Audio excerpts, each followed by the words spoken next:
In this video, we want to use implicit differentiation to find dy over dx for 3x cubed plus x equals ln of 5xy squared.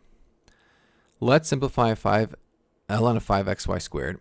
We're going to use the property to expand this so that this is split up by multiplication, so we need to break up a natural log by addition. So it's going to be natural log of 5 plus natural log x plus natural log y squared.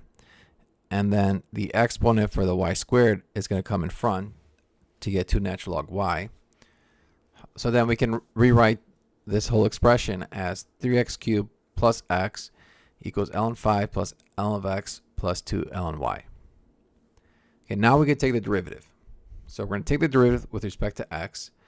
So the derivative of 3x cubed is 9x squared. Derivative of x is 1. Ln of 5 is a constant, so the derivative is 0. The derivative of ln of x is just 1 over x. And then when we take the derivative of 2 ln of y, we're going to take the derivative normally, but then we want to multiply by the derivative of y with respect to x. So this will just be 2 over y times dy over dx. And now we want to solve for dy over dx. We'll subtract 1 over x from both sides. And then I want to get dy over dx by itself, so I want to multiply by the reciprocal of 2 over y, which is just y over 2. And I get y over 2 multiplied by 9x squared plus 1 minus 1 over x.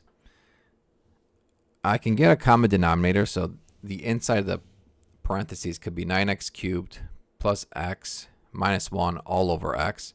And then when I multiply that by y over 2, I get dy over dx is equal to y times 9x cubed plus x minus 1 all over 2x. And that's going to be our derivative.